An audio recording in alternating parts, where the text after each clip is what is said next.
Many teens can feel stress and anxiety when it comes to self image, especially in a world of social media and constant comparison. Jenny Marie Battistin and Jasmine Nicole are a mother daughter duo on a mission to help young women find confidence. Good morning. Thanks for being with us. Thank you. Yes, thank you. So, one of the things we're going to be talking about this morning is body positivity. What does that concept mean to you? Well, so often in the world, we find ourselves comparing to other people around us or feeling a little bit of shame or negativity around the way we look a certain day. And, body positivity is just really taking that time to be grateful for everything your body does for you and to try and recognize that and prioritize your health and how you feel over how you look that day. And as I just mentioned, you two are a mother daughter duo. I love that you guys are doing this together. Jenny Marie, what do you think it can mean for a mom's influence, but also for a daughter to have her mom's support when it comes to this? Well, this is such an important concept, and it really starts first with us and our own body positivity. When we look in the mirror in the morning time, are we grateful for another day? Are we grateful for this body that gave us these children? And are we speaking kind words to ourselves? So if we get up and we look in the mirror and we go, oh, I look disgusting, look at this, and we look at every inch of our body, we're not in the right mindset to really promote in our daughters self-love and appreciation for their bodies and what their bodies are helping them do and achieve in this world. They really are listening and hearing what you say about yourself and others. So I think that's a really important conversation to have at home. Now, I want to talk about advice that you two have for maybe teens who are going through this right now. They're sort of in that comparison mindset, always looking at others and comparing themselves to others. What kind of advice would you have for someone who's going through that right now?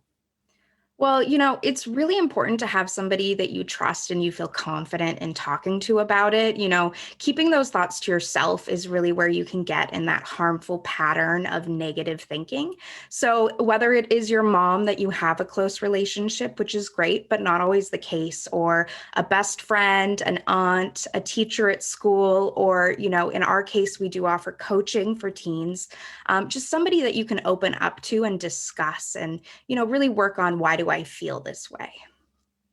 And the two of you have worked together to create something called Vividly Confident. Tell us what that is and sort of the inspiration behind that concept.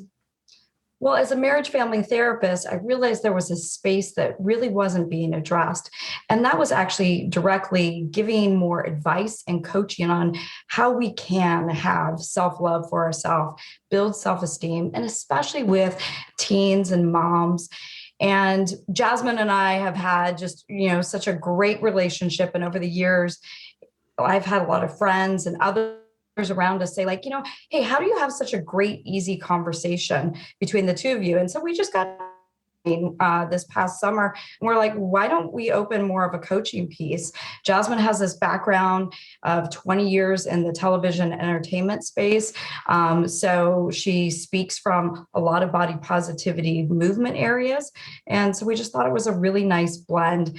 And why not have the mother-daughter help influence other mother-daughters?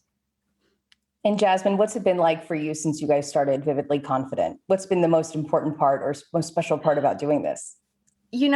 Getting to connect with other mothers, even when we don't get the chance to speak with their daughters, is really powerful because, so often we bring it back to what was your relationship with your mother and how can you reflect on that now that you yourself have a daughter, and really encouraging that generational love and understanding and healing has been an amazing and powerful thing. This is such an important conversation. I think there's going to be plenty of people watching this at home who are thinking, I want to start this conversation with my mom, or I want to start this conversation with my daughter. What are some first steps that people can use to sort of get the ball rolling on this? Well, I think the first step is really being mindful about our internal self-talk and then to have a conversation, just sit down and start the conversation with our daughter. First, she might roll her eyes and be like, oh, mom, whatever.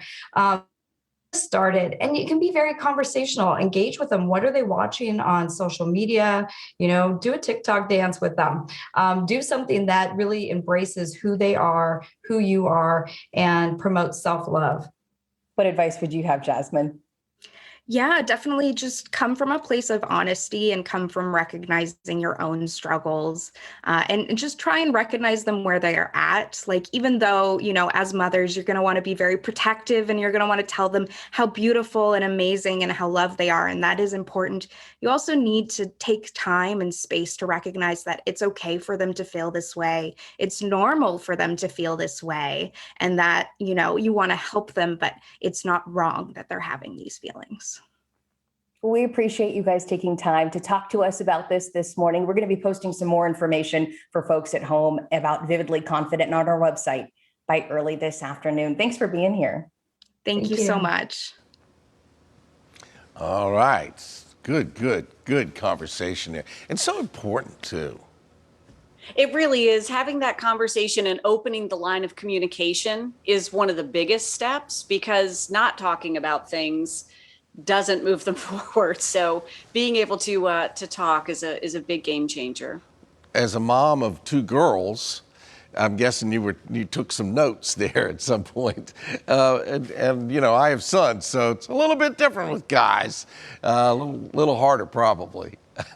Well, I think, I'm finding my things are not how they were when I was their age. It's not a news flash, but it is constantly changing. So I find that I have to also be receptive to it wasn't how it always was, and I'm learning with them. So that's a big part of the curve. Yeah, so much has changed, and obviously a lot of it, like we saw in that story, for the better.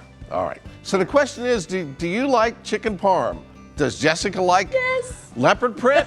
Well, yeah. And we'll jump into a virtual kitchen at the Parm Shop, where our great friend John Malanka is waiting to show us how to put together his restaurant's signature chicken parm. That's coming up in less than 3 minutes. You'll probably be smelling it by now.